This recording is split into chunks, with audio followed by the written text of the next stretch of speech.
امام الانبیاء جناب محمد صلی اللہ علیہ وسلم نے فرمایا ما کان محمد نبا احد من رجالکم ولکن رسول اللہ وخاتم النبیین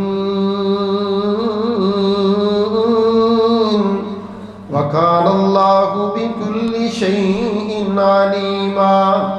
آپ نے فرمایا لوگو اللہ ذوالجلال نے مجھے خاتم النبیین بنا کے بھیجا ہے، لیکن یاد رکھو 30 جھوٹے دجال آئیں گے، ہر ایک کہے گا میں نبی ہوں، مجھے نبی مانو۔ آپ نے فرمایا ان 30 جھوٹے دجالوں کو بڑے بڑے شکست کا سامنا کرنا پڑے گا، کوئی بھی کامیاب نہیں ہو سکے گا۔ اللہ کے رسول کے زمانے میں بھی کھڑا ہو گیا تھا مسلمہ، آپ کے پاس نا 2 صحابی آئے، حضرت خالد بن ولید اور عمر بن عاص، اسلام قبول کرنے کے لیے فتح مکہ سے پہلے۔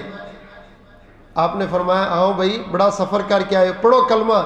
خالد بن ولید نے بیعت کی اور کلمہ پڑھا، مسلمان ہو گئے۔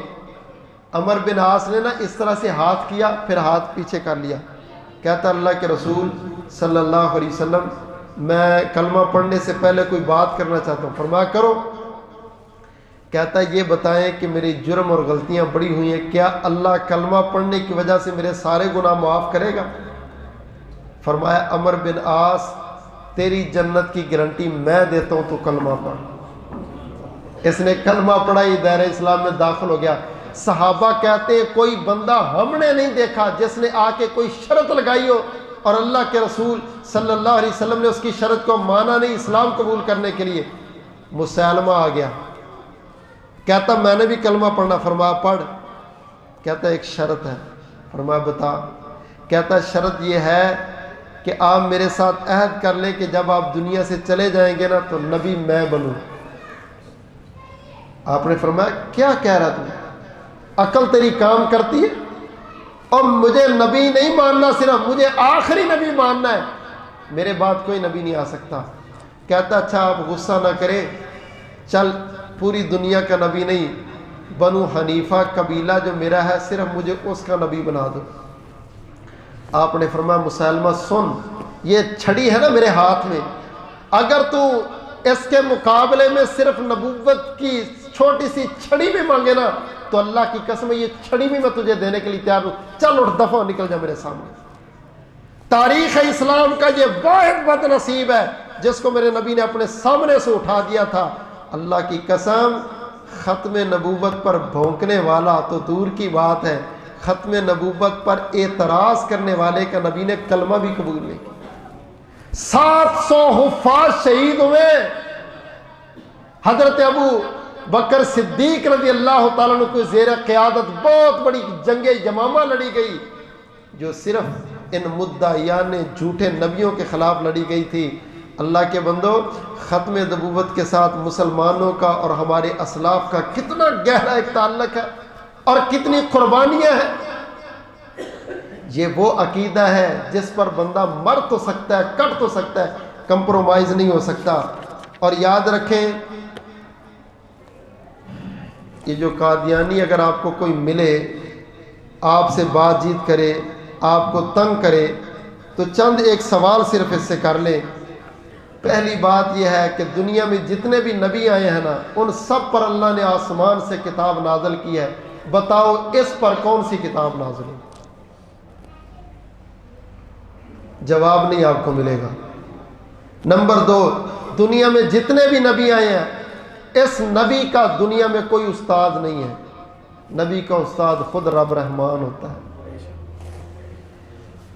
انہوں نے خود لکھا ہے کہ مولوی فضل الہی حنفی سے اس نے قرآن مجید کا ناظرہ پڑھا، پھر فلانے اسکول میں گیا، پھر فلانے میں گیا، پھر فلانے میں گیا۔ یہ اس بات کی دلیل ہے جو سکولوں میں پڑھتا ہے وہ نبی نہیں بن سکتا۔ نمبر 3، نبی ضدی نہیں ہوتا۔ مرزے کی کتابیں ان کے خلفاء نے لکھی، اس کے اندر لکھا کہ مرزا بڑا ہی ضدی تھا۔ ایک دن ماں کو کہتا ہے میں نے روٹی سالن سے نہیں کھانی، مجھے کوئی اور سالن بنا کے دے۔ اس نے کہا فلاں چیز سے کھا لے، فلاں، کہتا نہیں میں نے اس سے بھی نہیں کھانی، کہتی ہے سوا سے کھا لے، خاک سے کھا لے۔ اس نے خاک رکھی روٹی پہ اور خاک سے روٹی کھائی۔ اللہ کی قسم نبی کبھی مٹیوں سے روٹی نہیں کھایا کرتے۔ اچھا جی، اس کی کرامت کیا ہے؟ ہر نبی کی کرامت ہوتی ہے، معجزہ ہوتا ہے، اس کا بھی کوئی معجزہ؟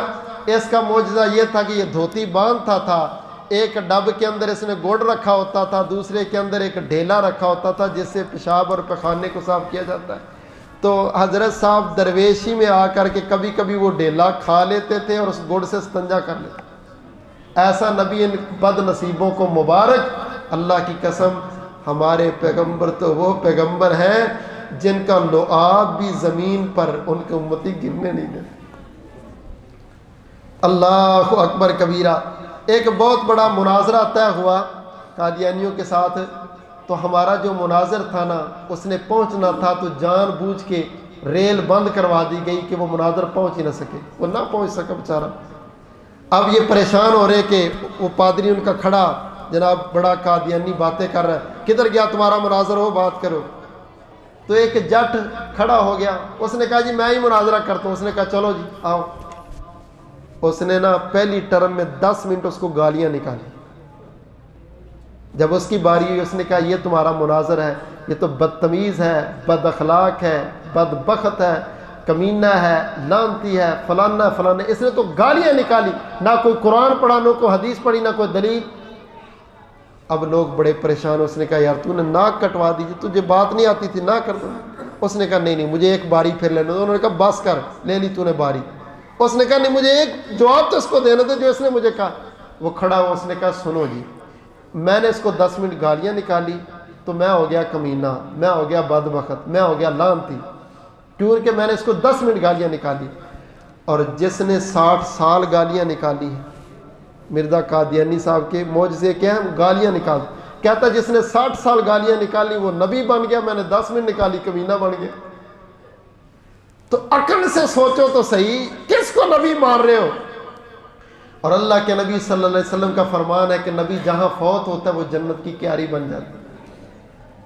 کہ ابھی یہ تو فوت ہوا ہے لیٹرین کے اندر، پھر لیٹرین جنت کی کیاری بن گئی۔